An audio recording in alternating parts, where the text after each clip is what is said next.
नमस्कार, धर्म ज्ञान के दर्शकों का स्वागत है और मैं हूं आपके साथ कविता राणा। झारखंड के दुमका से एक ऐसा मामला सामने आया है जिसने विविधता में एकता के इस देश में भाईचारे की मिसाल पेश की है। चुनावी लड़ाइयों में तो देखिए भले ही हिंदू मुसलमान होता रहा हो, लेकिन जहां आस्था की बात आती है वहां क्या हिंदू और क्या मुसलमान, ईश्वरीय शक्ति के आगे सब एक हैं। तभी तो एक मुस्लिम शख्स के स्वप्न में भगवान श्री कृष्ण ने दर्शन क्या दिए, उसे भव्य मंदिर का निर्माण करवा दिया। हम बात कर रहे हैं दुमका के रहने वाले नौशाद शेख की, जिन्होंने अपने खर्चे से हिंदू मंदिर का एक भव्य निर्माण करवाया है। आपको ये जानकर हैरानी होगी कि नौशाद शेख ने बिना किसी की वित्तीय सहायता लेते हुए अपने दम पर इस मंदिर का भव्य निर्माण करवाया है, और जिसमें उनके तकरीबन 40 लाख रुपए लग चुके हैं। आज की तारीख में देखिए, इंसान जहां दूसरों पर 1 रुपए खर्च करने में भी सोचता है, वहां एक मंदिर के लिए एक मुसलमान के 40 लाख रुपए खर्च करना इस समाज के लिए असाधारण बात है।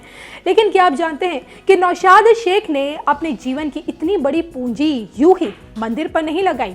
इसके पीछे की कहानी शुरू होती है पश्चिम बंगाल से। जी हाँ, असल में नौशाद शेख एक बार पश्चिम बंगाल के मायापुर के दर्शन करने गए और इसी दौरान उनके सपने में भगवान कृष्ण आए।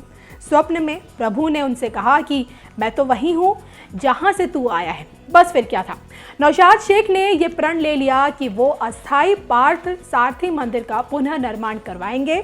तो वहीं पिछले लंबे समय से जहां खुले में पूजा होती थी, खुले आसमान के नीचे पंडाल तिरपाल लगाकर लोग मंदिर में पूजा करते थे, पंडाल में स्थापित भगवान की, श्री कृष्ण की मिट्टी से बनी मूर्ति की पूजा करते थे। लेकिन अब ये पंडाल एक भव्य मंदिर में तब्दील हो चुका है। 40 लाख रुपए की लागत से बने इस मंदिर में भगवान श्री कृष्ण के पार्थ सारथी स्वरूप की विराट प्रतिमा स्थापित की गई है। पंडित पुरोहितों की मदद से मूर्ति की प्राण प्रतिष्ठा की गई है। तो वहीं विधि पूर्वक जलाभिषेक भी किया गया। तो एक और जहां 108 महिलाओं ने पीले वस्त्र में कलश यात्रा निकाली, तो वहीं 51 पुरोहितों ने पूरे वैदिक मंत्रोच्चार के साथ अनुष्ठान संपन्न करवाया। और जो कि देखिए, नौशाद शेख चाहते थे कि मंदिर परिसर में ही लोग हवन आदि अनुष्ठान कर सके, और इसलिए मंदिर परिसर में कीर्तन शेड से लेके रसोई घर और पुरोहित के लिए एक छोटा सा कमरा भी तैयार किया गया है। वैसे देखिए, दुमका में पार्थ सारथी की पूजा सदियों से चली आ रही है और इसका इतिहास बताता है, हेतमपुरा राज्य के पुती महाराज ने 300 साल पहले पार्थ सारथी की पूजा शुरू की थी, और तब इस जगह पर हेतमपुर राज्य का दरबार हुआ करता था। उस समय इसे जंगल महल के नाम से जाना जाता था और उन्हीं के शासन में पार्थ सारथी मेले की शुरुआत हुई थी। लेकिन जमींदारी खत्म होने के बाद यहाँ पूजा का काम बंद कर दिया गया। हालांकि 4 दशक बाद कादिर शेख, अब्दुल शेख और लियाकत शेख ने पार्थ सारथी पूजन दोबारा शुरू किया, और फिर इन तीनों की मौत के बाद नौशाद शेख 1990 से इस परंपरा को आगे बढ़ा रहे हैं।